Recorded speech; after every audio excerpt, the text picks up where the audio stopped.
어떤 물질이 정상 상태보다 전자수가 많아져 전기를 띠게 되는 현상을 무엇이라고 하게 됩니까?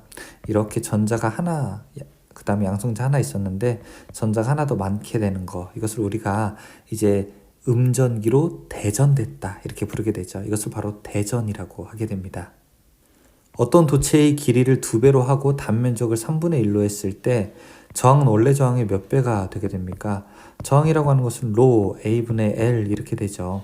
여기서 길이가 지금 2배가 됐다고 하고 면적은 3분의 1배가 됐으니까 전체 저항은 6배가 되겠네요. 따라서 답은 3번 6배가 됩니다. 전압계 및 전류계의 측정 범위를 넓히기 위하여 사용하는 배율기와 분류기의 접속 방법은 어떻게 되는가 물어보고 있습니다. 배율기는 직렬로 연결해야지 전압을 분배를 할 수 있고요. 그 다음에 분류기의 경우에는 우리가 병렬로 연결해야지 전류를 분배할 수 있게 되는 거죠. 배율기는 직렬, 분류기는 병렬 이렇게 나오는 거. 2번이 맞게 되네요. 이번에는 배율기는 직렬, 분류기는 병렬이라고 되어 있네요.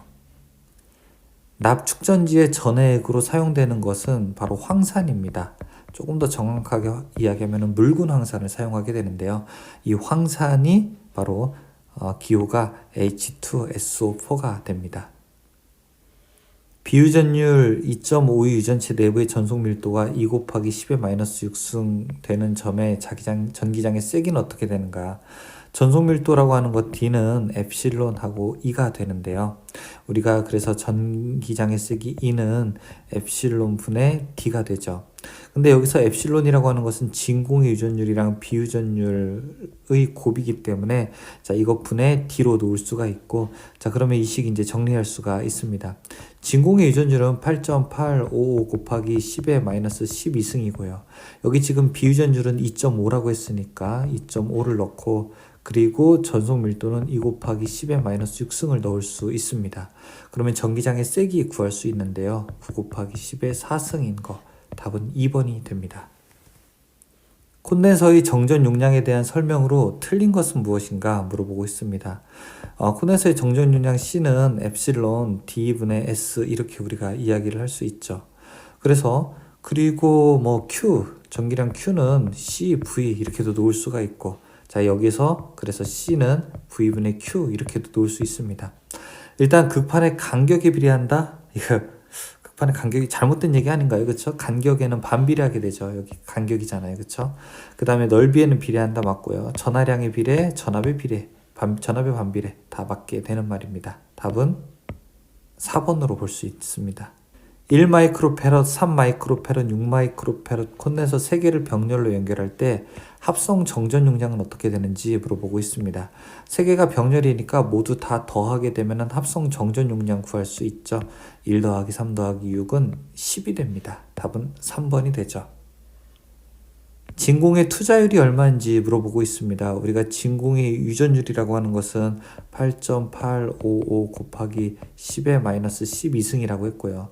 이제 진공의 투자율도 알아야 되는데요. 4파이 곱하기 10의 마이너스 7승이 됩니다. 지금은 진공의 투자율을 물어봤고 답은 3번이 됩니다. 자체 인덕턴스가 각각 160mH, 250mH의 두 코일이 있습니다. 두 코일 사이의 상호 인덕턴스가 150mH이면 결합계수 K는 얼마가 될까요? 이건 루트 L1, L2분의 상호 인덕턴스 M 이렇게 계산할 수 있는데요. 루트 L1, L2가 160 곱하기 250이 되고요. 상호 인덕턴스가 150이 됩니다. 이 값 계산하게 되면은 여러분 0.75 정도 나오게 될 거예요. 답은 3번이 됩니다.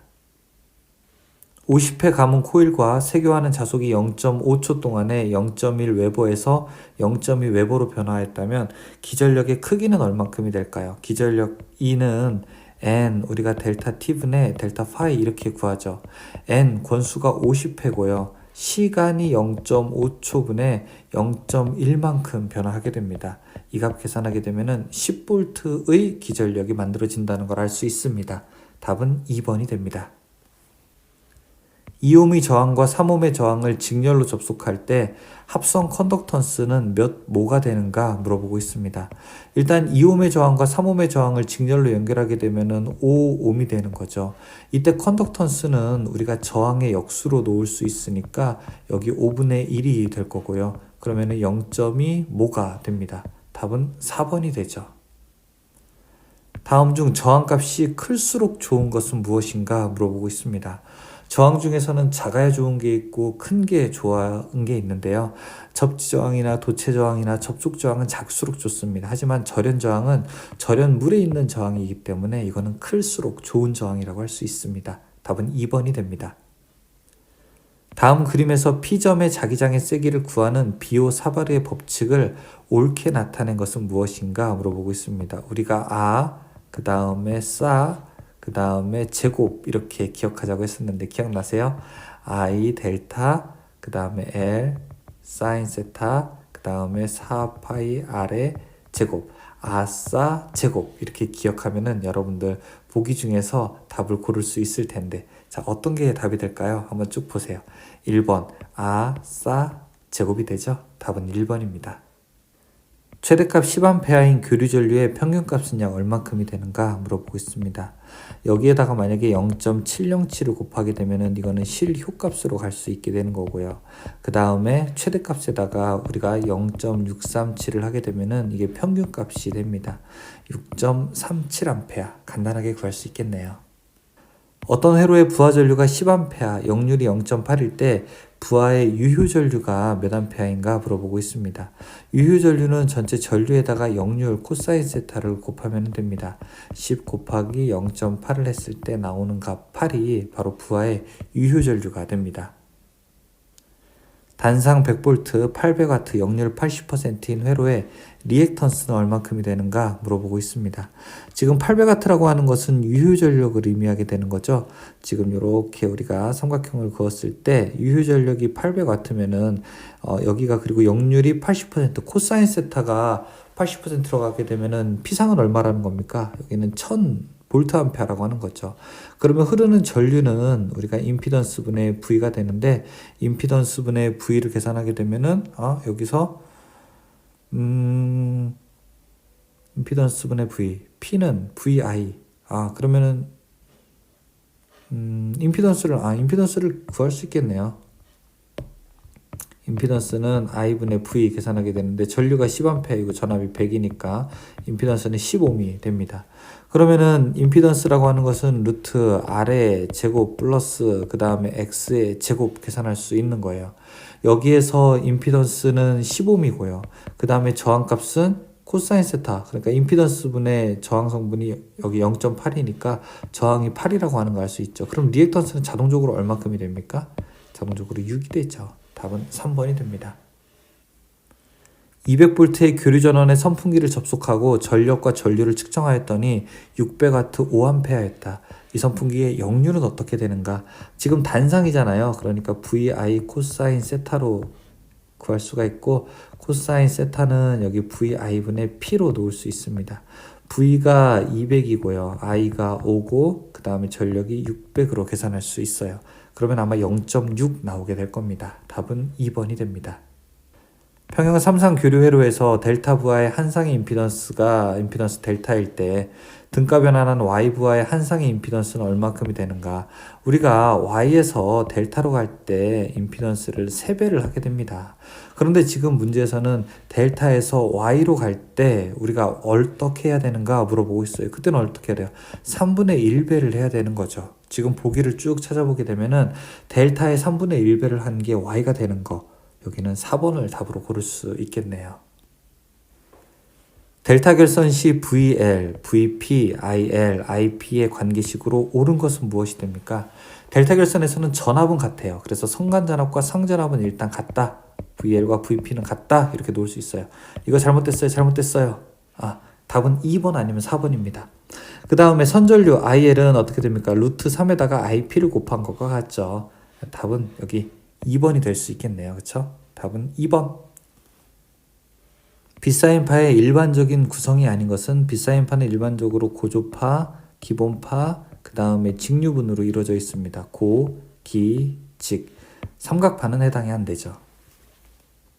직류기에서 브러쉬의 역할은 무엇인가 물어보고 있습니다. 여기 N극, S극 계자가 있고요. 그 다음에 이쪽에 전기자가 있을 때 전기자에서 만든 전기를 외부와 이렇게 접속하는 부분, 이 부분이 바로 정류자 중에서도 브러쉬라고 할 수 있죠. 브러쉬는 전기자 권선과 외부 회로를 접속하는 역할을 하고 있습니다. 답은 4번이 됩니다. 다음 그림은 직류발전기의 분류 중 어느 것에 해당되는가 물어보고 있습니다.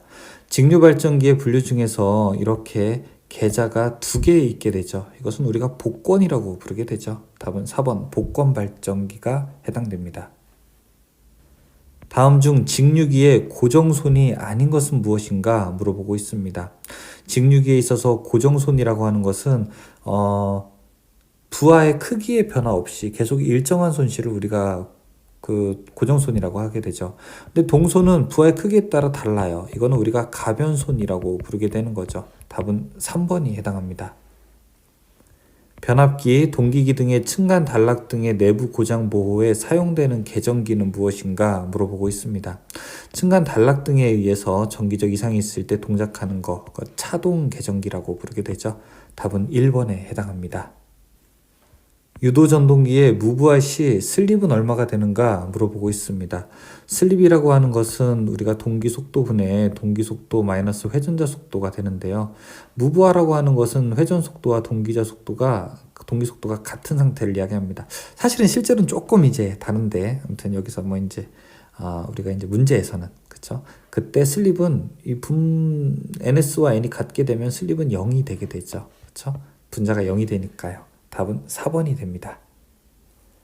동기와트 P2, 출력 P0, 슬립 S, 동기속도 NS, 회전속도 N, 2차 동선 P2C일 때 2차 효율 표기로 틀린 것은 무엇인가 물어보고 있어요.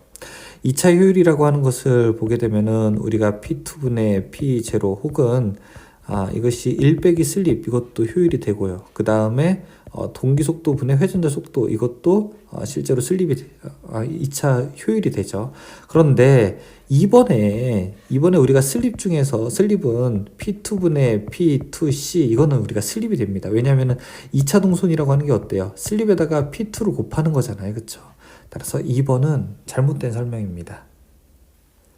삼상 유도전동기의 1차 입력 60kW, 1차 손실 1kW, 슬립이 3%일 때 기계적 출력은 어떻게 되는가 물어보고 있습니다.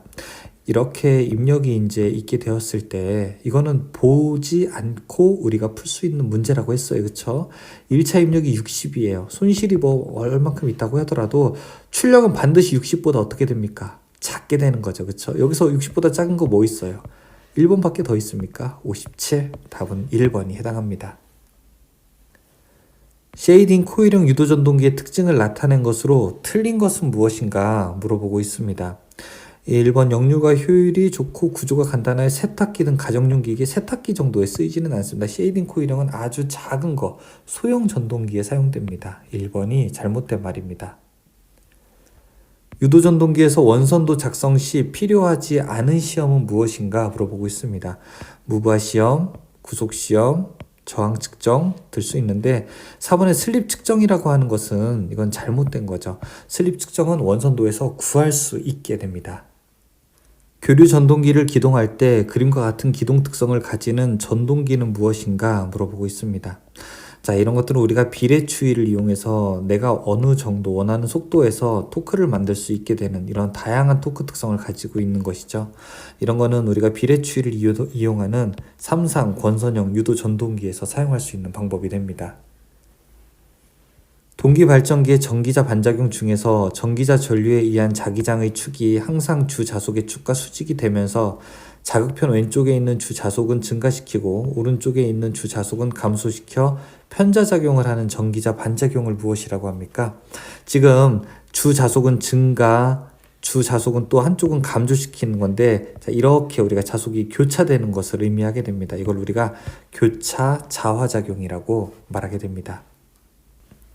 8극 900rpm의 교류 발전기로 병렬 운전하는 극수 6의 동기 발전기의 회전수는 어떻게 되는가 물어보고 있습니다.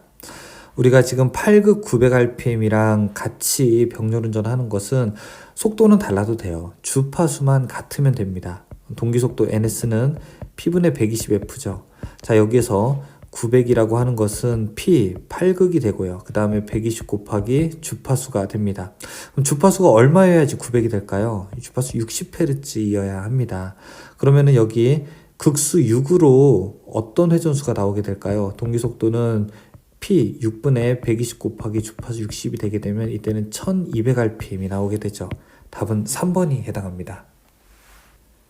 단락비가 1.2인 동기발전기의 퍼센트 동기 임피던스는 약 몇 퍼센트인가 물어보고 있습니다. 퍼센트 임피던스는 단락비분의 100 이렇게 놓을 수가 있고요. 그러면 지금 단락비가 1.2라고 했으니까 1.2분의 100 계산하게 되면 83 정도가 될 수 있겠네요. 답은 2번입니다. 6극 36슬롯 3상 동기발전기의 매극 매상당 슬롯수는 어떻게 되는가? 이것은 우리가 슬롯을 매극이랑 그 다음에 매상으로 나누게 되면 되죠. 슬롯이 전체 36개가 있고 매극이 6극짜리고 상은 3상이게 되면은 이것은 매극 매상당 슬롯수는 2가 됩니다. 답은 2가 되죠. 이는 루트 22 사인 오메가 t 볼트의 정연파 전압을 가했을 때 직류 평균값은 이는 1.172인 회로는 어떻게 되는가 물어보고 있습니다. 이것은 지금 1.17인 경우에는 우리가 3상 반파 정류 회로가 되죠. 따라서 3상 반파 정류 회로로 답을 고를 수 있습니다. 단상 반파는 0.45고요. 전파는 0.9, 3상 전파는 1.35가 되죠. 양방향으로 전류를 흘릴 수 있는 양방향 소자는 어떻게 되는가?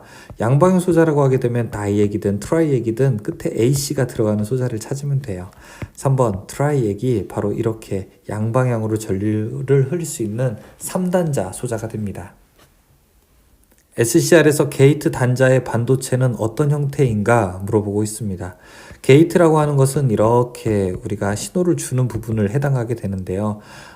이 SCR이라는 게 PN 구조로 되어 있고 여기가 에노드고 이쪽이 캐소드가 되는데 게이트는 바로 여기서 해당하게 됩니다. 따라서 P형 반도체가 해당됩니다.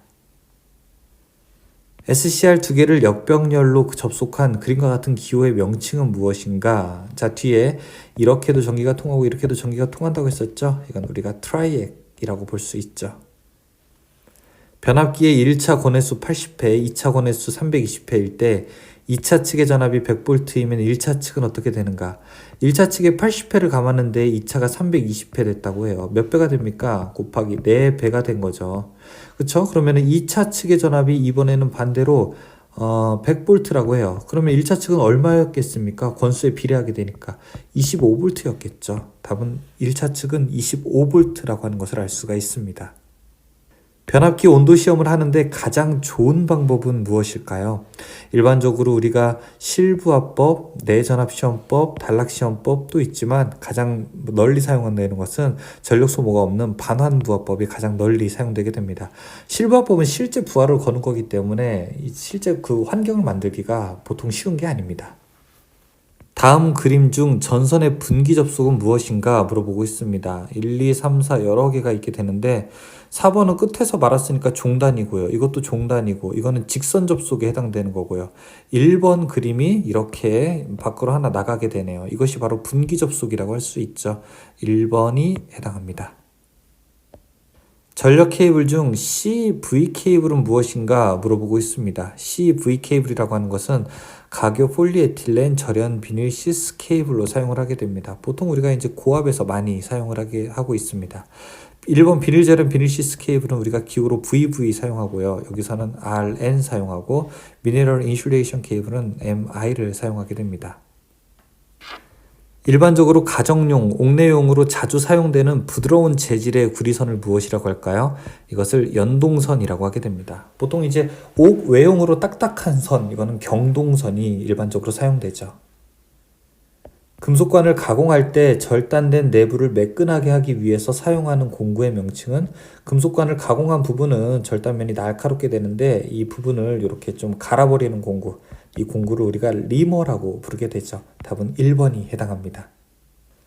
옥내배선 공사에서 절연전선의 피복을 벗길 때 사용하면 편리한 공구는 무엇일까요? 피복을 벗기는 거, 말 그대로 와이어 스트리퍼가 바로 피복을 벗기는 수공구입니다. PCTF의 용도로 옳은 것은 무엇일까요? 이렇게 배관이 쭉 있게 될 때 여기다가 이제 전선을 넣게 되면 한쪽에다가 끈을 하나 놓고 그 반대에서 전선을 묶은 다음에 이제 당기게 되면은 우리가 배관에 쉽게 전선을 넣을 수 있게 되죠. PCTF가 바로 이런 겁니다.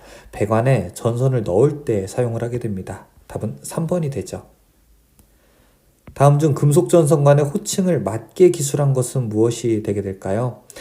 금속 전선관은 우리가 박강 전선관과 그 다음에 후강 전선관이 있는데, 박강 전선관은 좀 얇은 거고요. 후강 전선관은 두꺼운 거를 이야기하게 됩니다. 박강은 외경으로 그 호칭을 만들고요. 후강은 내경으로 만들게 됩니다. 그리고 밀리미터는 동일하고요. 답은 3번이 됩니다.